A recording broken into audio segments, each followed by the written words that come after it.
everyone, welcome back. I'm so glad to have you here for our last day of our series here at Blissful Events. We are doing, and we have been doing all week, a series that's been called You're Engaged, Now What? So a lot of people have been asking us about, you get engaged, and as so many of you know, because I talk about this all the time, it is engagement season. And engagement season goes from Thanksgiving until Valentine's Day. So we're technically still in engagement season. And so many people contact us and say that they are, I'm so sorry, you guys, let me put my phone on silent here because I did not do that before our meeting. There we go.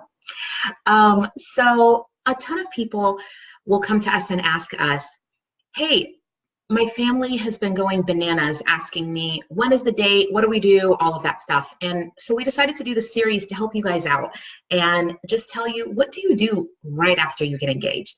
Do you just start planning right away? And what happens with that? So all week, we've been giving you all sorts of tips on how to start, what to do first, and where to go. So today is our last day, and I'm really excited to talk to you today about the process of actually starting to plan. So the last 3 days have actually been not about the process of planning. It's been about a lot of other things. So definitely go into the last 3 days and take a peek at all of that, and just make sure that you get as much as you can out of all of it. And it's on Facebook, it's on Instagram, it's on our YouTube channel as well. We're Blissful Events under all those. So make sure you do that. Okay, now let's really get into what we're really here for today. It's part 4. Okay, so now that you've done all of the other things that we've talked about, where do you go from here?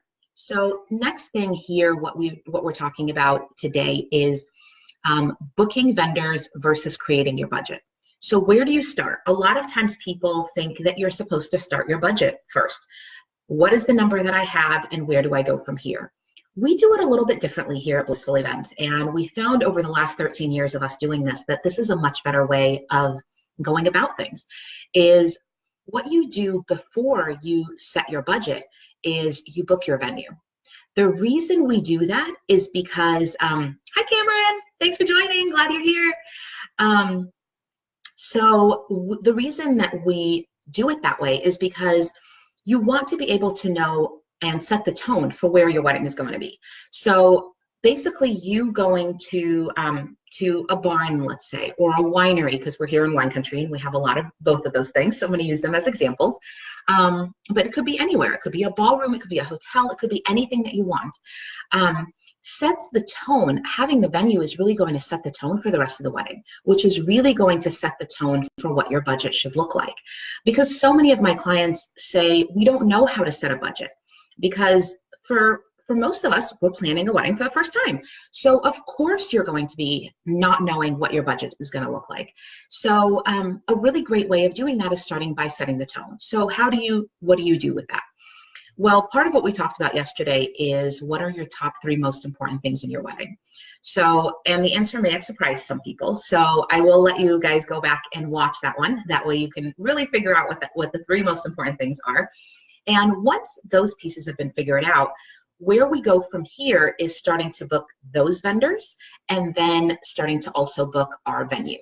And those are the pieces that we're going to make sure we're not really budging on, because those are the most important pieces to setting the tone, to creating the wedding of your dreams and to making it truly be yours. So that's really the big piece of that. Today's a little bit shorter of a video, but the reason it is because this is such kind of a profound piece that I didn't want to give you anything else. I want to make sure that you're starting off on the right foot. So I didn't want to give you a ton of extra information to go along with that. Really the important piece here is find your venue and set your venue and book your venue. Then you have a date. Then it's easy for you to start looking at everything else and start talking to a photographer and starting to talk to all sorts of other vendors, and they're going to all want a date from you. So now that you've booked your venue, you already have a date and that's been set.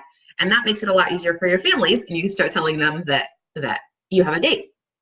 So that'll put their minds at ease as well. So there's so many different levels of why that would be a really good reason, a really good place to start versus setting your budget first. So I really hope that you guys got something out of today. I really hope that something has resonated with you throughout the last 4 days of our series.